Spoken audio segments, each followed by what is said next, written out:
Morning mga idol, may problema ako idol sa aking Hyundai GRX. Comment below mga idol.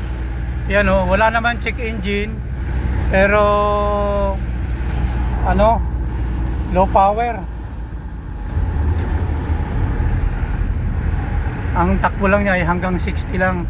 Kahit na bombahin ko ng bombahin yung silinyador, wala walang pagbabago. Yan mga idol, baka alam ninyo kung anong problema nito. Maayos naman yung sa turbo, wala namang problema. Ini-scan ko naman, wala namang fault. Pero low power talaga siya mga idol, mga kalyabi, mga kagrasa. Yung mekaniko na mas pinakamagaling pa sa akin, baka pwedeng pa-help naman mga idol. Comment lang sa ibaba mga idol, tulungan nyo naman ako mga idol. Yan mga idol oh. Yan, hanggang ganyan lang siya mga idol oh. Yun lang niya, galit ng makina niya.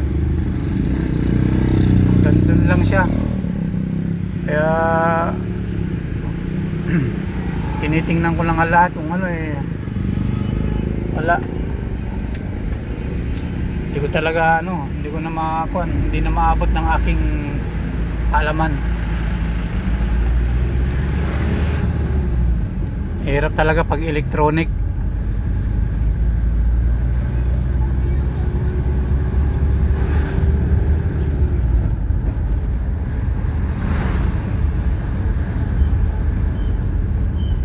Pag ito mga idol, ang ginagawa ko, nabalik yung lakas, pero nawawala rin kaagad. Ang ginagawa ko, yung parang ECU reset, switch on ng susi, press ng accelerator, paibaba, sagad, tapos i-off ko ang ilang segundo bago ko bitawan ng dahan-dahan uli. Tapos pag ini-start ko na siya, yun, nabalik na yung power niya. Pero lang, panandalian lang. Na naman siya uli, mahina na naman. Kaya mga ka-idol, mga ka-GRX, baka naman pwede nyo akong tulungan, pa-help naman. Comment lang po sa ibaba. Yun lang po mga idol. Maraming salamat mga subscriber ko, sa mga viewers ko, silent viewer, salamat sa inyo.